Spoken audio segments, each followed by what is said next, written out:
तो नवरात्रि में अब की बार तो नवरात्रि 10 दिन के हैं। आप सभी को बहुत बहुत बधाई हो।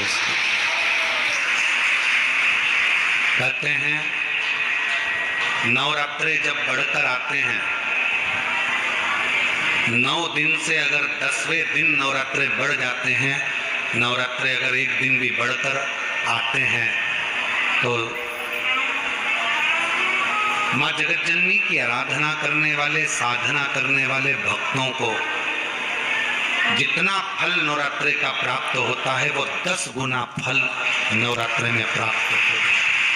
अगर नवरात्रि एक दिन बढ़ जाए, 10 दिन के नवरात्रि हैं आपकी बात।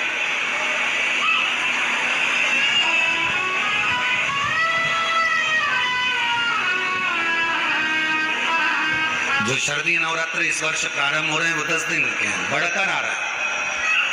शिव शक्ति की खूब आराधना करो, भगवान शंकर और पार्वती की खूब साधना करो, शिव पार्वती का भजन करो, शिव पार्वती का स्मरण करो, शिव पार्वती की भक्ति करो, मंत्र जाप करो, नाम जाप करो, कीर्तन करो, आराधना करो, साधना करो, वो फल देते हैं।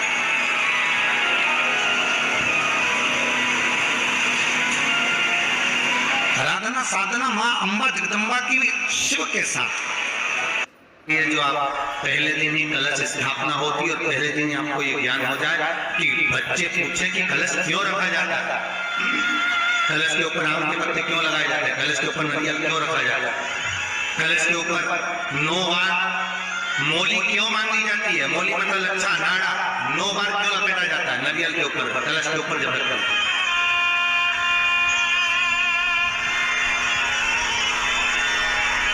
कलश के ऊपर जब जब श्रीफल रखाता है, नारियल रखाता है, तो उस पर 5 बार 7 बार मौली नहीं लपेटी जाएगी, तो 9 ही बार लपेटी जाएगी। 5 या 7 बार लपेटते हैं तो कहते हैं कि लक्ष्मी की छिन्नता होती है, और वो 9 बार लपेटी जाती है तो भरपूर लक्ष्मी का भंडार बढ़ती है। क्यों क्यों कहते हैं उसे? भगवान कुंभ का निर्माण कर रहे हैं, भगवान कलश का निर्माण कर रहे हैं, और भगवान स्वयं ब्रह्मदेव कर रहे हैं कि आप ऐसा निर्माण कर दो जिसमें 33 कोटि देवता स्वतः विराजमान हो जाए। तो भगवान ने उस कलश का निर्माण कर दिया। अब कलश का निर्माण करा तो स्वयं भगवान ब्रह्मदेव बोले, प्रभु इस कलश के अंदर मेरा स्थान कहाँ है? बहुत ध्यान देना महाराज, कलश का जो मुख होता है उस मुख पर भगवान विष्णु का स्थान होता है। किसका स्थान है? भगवान विष्णु का। थोड़ा सा नीचे आओगे, जहां से कलश का मुख दबा हुआ होता है, वह जगह भगवान स्वयं शिव की होती है। इसकी जगह है भगवान शंकर की। कलश का अग्रभाग, नीचे का भाग जहां से फैला हुआ होता है, वहां ब्रह्मा का आधिपत्य स्थापित होता है। फिर कलश का जो नीचे का भाग होता है वो भगवान शिव और शक्ति का स्थान होता है। कलश के बाहरी भाग में, जहां पर बाहर का हिस्सा होता है, उस कलश के बाहरी भाग में 33 कोटि देवताओं को भगवान शंकर ने लाकर विराजमान किया होता है। महाराज भगवान शंकर 33 कोटि देवताओं को निमंत्रण देकर उस कलश में विराजमान कर। कितना सुंदर लिखा है देवी भागवत के अंदर कि जहां कलश की स्थापना होती है उस जगह पर किसी देवताओं को बुलाने की जरूरत नहीं होती। 33 कोटि देवता उस जगह पर स्वतः विराजमान हो जाते हैं। स्वयं 33 कोटि देवता स्वयं वहां विराजमान। नवरात्रि एकदम से प्रारंभ नहीं होते, अरे अमावस्या की रात्रि से प्रारंभ हो जाते हैं, इसलिए इसको कहते हैं नवरात्रि। क्योंकि 9वीं के दिन माता जी का विसर्जन हो जाता है, जवारों का विसर्जन हो जाता है, व्रत करने वाले कन्या पूजन, भोजन, भंडारा कराकर विराम दे देते हैं। तो 9वीं की रात्रि उसमें नहीं जुड़ा पाता, उसमें रात्रि अगर जुड़ती है तो ये अमावस्या की रात्रि से जुड़ना प्रारंभ होता है, तब जाकर वो नवरात्रि पूर्ण हो पाती है। पितृलोक में पितृ जैसे निवास होकर भी इंतजार करते हैं। 4 नवरात्रे हैं तो 4 ही श्राद्ध हैं। आज मौनी अमावस्या है, श्राद्ध का विराम हो जाता है और कथा अर्थात नवरात्र प्रारंभ हो जाते हैं दूसरे दिन। तो यहाँ शास्त्र कह रहे जैसे हमें प्रतीक्षा रहती है कोई अच्छे कार्य की, कि घर में कोई शुभ कार्य हो, घर में कोई अच्छा आयोजन हो तो अपने को आनंद होगा, प्रसन्नता होगी। उसी तरह हमारे जो पूर्वज चले गए, जो पूर्वज चाहे वो अधोगति में गए हो, चाहे वो देवगति में गए हो, चाहे वो पितृलोक में निवास कर रहे हो, तो जितने भी पितृलोक में निवास करने वाले पूर्वज होते हैं वो भी ये विचार करते हैं कि हमारे घर के वंश द्वारा, हमारे वंशजों द्वारा कोई ऐसा सत्कर्म हो जिससे हमारे जीवन की भी तृप्ति हो और हमें आनंद की अनुभूति हो। और ध्यान दीजिएगा महाराज, आपको चैत्री नवरात्र का स्मरण होगा, आपको शरदी नवरात्र का स्मरण होगा, और जो आषाढ़ में और माघ में जो नवरात्रे पढ़ते हैं इसका एक आनंद ही दूसरा रहता है। बस इतना जरूर होता है कि दुनिया के लोग वो जो नवरात्रे होते हैं उसमें कलश की स्थापना भी करते हैं, देवी का पूजन भी करते हैं, अर्चना भी करते हैं, मंदिरों में भीड़ भी रहती है और खूब प्रेम से माता का जगराता वगैरह सब होता है। और ये जो नवरात्रे हैं, दो गुप्त नवरात्रे, इनका लोगों को स्मरण नहीं था। वो तो धीरे धीरे ये टीवी चैनल के माध्यम से कथाकारों ने, वक्ताओं ने स्मरण कराना जब चालू करा, धीरे धीरे बताना, मार्गदर्शन करना जब चालू करा, तब लोगों को ज्ञात होता गया कि कोई गुप्त नवरात्रा भी होता है, उसमें भी देवी की आराधना होती है। ये चारों नवरात्रे अलग अलग अवस्था के हैं, अलग अलग सुख के हैं और अलग अलग आनंद के।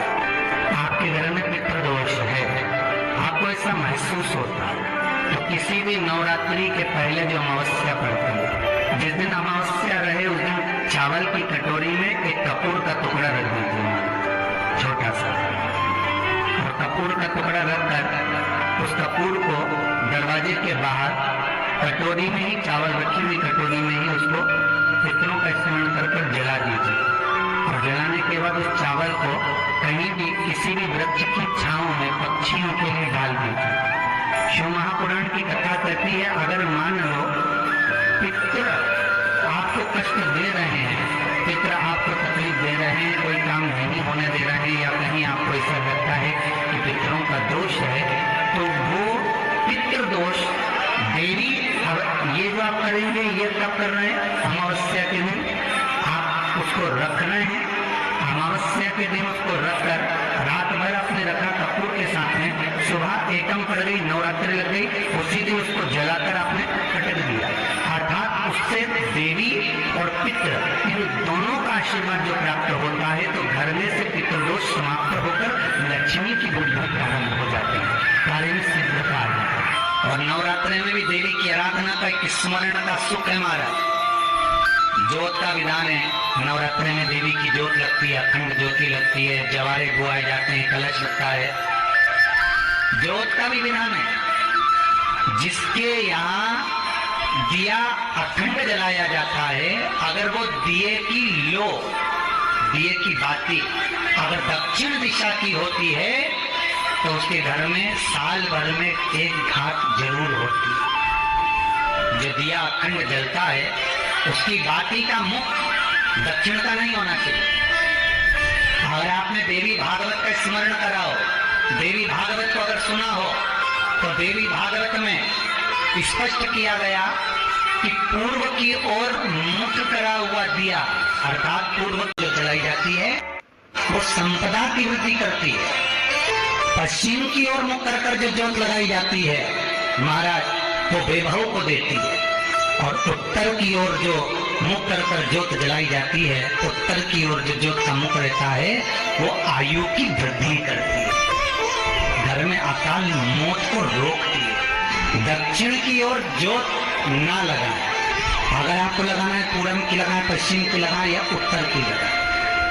और जितने दिन महारानी जगदम्बा जगतधात्री दुर्गा भगवान चैत्र नवरात्रि में, शरदी नवरात्रि में, आषाढ़ी नवरात्रि में, आदिकाधिक पौष नवरात्रि में हम जगत जननी जगदम्बा की जब स्थापना करते हैं, या हम नूतन घर का प्रवेश करते हैं, या गणेश जी की स्थापना करते हैं, या कोई दुकान को प्रवेश करते हैं, या कोई शुभ कार्य करने के लिए अग्रण्य होते हैं, तो हम कलश की स्थापना क्यों करते? कलश के अंदर आखिर ऐसा क्या विराजमान है कि 33 कोटि देवता उस कलश के अंदर आकर बैठ जाते हैं। आप कोई यज्ञ करने जा रहे हो, आप कोई पोथी पुराण करने जा रहे हो, आप कोई अच्छा कार्य करने जा रहे हो, तो ब्राह्मण देवता कह रहे थे कलश की स्थापना होगी, कलश की शोभा यात्रा निकलेगी, कलश यात्रा निकलेगी, कलश विराजमान होगा।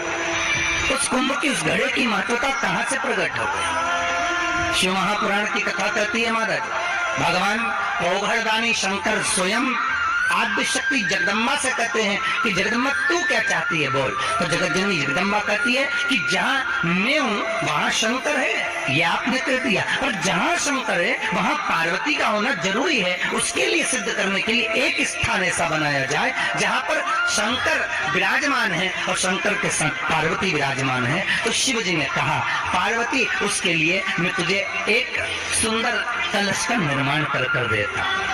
अष्टमी के दिन कन्याओं का भोजन कराओ या नवमी के दिन कन्याओं का भोजन कराओ। पर देवी भागवत तो कहती है, देवी भागवत तो वर्णन करती है कि पहले नवरात्रि से लेकर नवमी तिथि तक जितने दिन देवी के होते हैं, प्रत्येक दिन में आप किसी भी दिन कन्याओं का भोजन करा सकते हो, पहली रात्रि से लेकर पहला दिन से लेकर। पर 90 दिन तो सवेरे पूजन करके यज्ञ करके अनुष्ठान करके देवी को विसर्जन कर दिया, फिर नवरात्रि पूर्ण कैसे हो? नवरात्रि की पूर्णता होती है अमावस्या की रात से गिनी जाती है। कौन से दिन से गिनते हैं? अमावस्या की रात्रि, फिर एकम की रात्रि, फिर दूज की रात्रि, ऐसे गिनते गिनते अष्टमी की रात्रि तक और नवमी के दिन सुबह तक या दोपहर तक या शाम तक, जब तक आप यज्ञ ना करें तब तक ये 9 रात्रियां पूर्ण गिनी जाती है महाराज देवी भागवत के हिसाब से पूर्णता।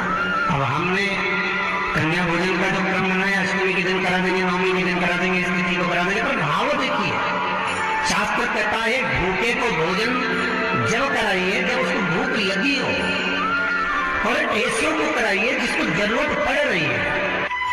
जी के दिन, यही चैत्रीय प्रतिपदा के दिन, यही इसको कहते हैं नया संवत्सर, नया वर्ष।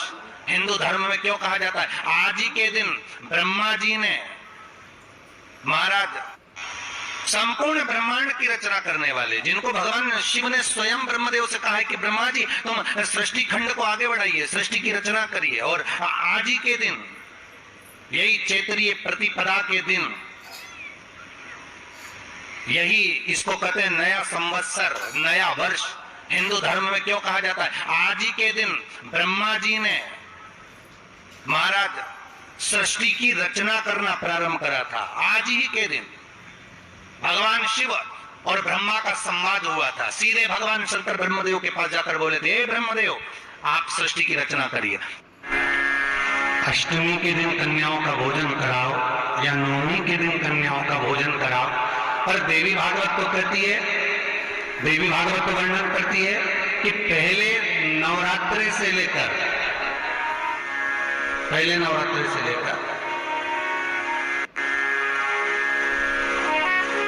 नवमी तिथि तक जितने दिन देवी के होते हैं, प्रत्येक दिन में आप किसी भी दिन कन्याओं का भोजन करा सकते हो, पहली रात्रि से लेकर पहला दिन से लेकर।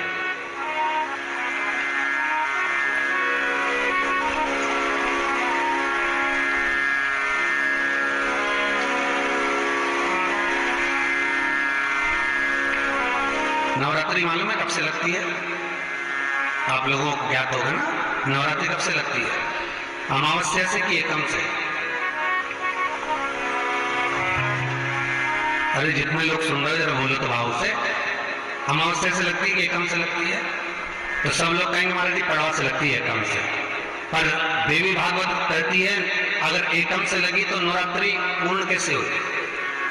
एकम का दिन लगी तो एकम के दिन की रात्रि, फिर दूज के दिन की रात्रि, तीज के दिन की रात्रि, चतुर्थ दिन की रात्रि, पंचम दिन की रात्रि, छठे दिन की, सातवें दिन की, आठवें दिन की, 9वें दिन की रात्रि। पर 9वें दिन तो सवेरे पूजन करके यज्ञ करके अनुष्ठान करके देवी को विसर्जन कर दिया, फिर नवरात्रि पूर्ण कैसे?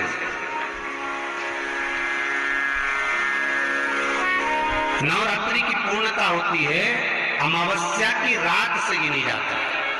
कौन से दिन से गिनते हैं? अमावस्या की रात्रि, फिर एकम की रात्रि, फिर दूज की रात्रि, ऐसे गिनते गिनते अष्टमी की रात्रि तक और नौमी के दिन सुबह तक या दोपहर तक या शाम तक जब तक आप यज्ञ ना करें तब तक ये 9 रात्रियां पूर्ण गिनी जाती है महाराज देवी भागवत के हिसाब से। पूर्णता में गिनी। अब हमने कन्या भोजन का जो क्रम बनाया, अष्टमी के दिन करा देंगे, नौमी के दिन करा देंगे, इस तिथि को करा देंगे, पर भाव देखिए शास्त्र कहता है भूखे को भोजन जब कराइए जब उसको भूख लगी हो, और ऐसों को कराइए जिसको जरूरत पड़ रही है।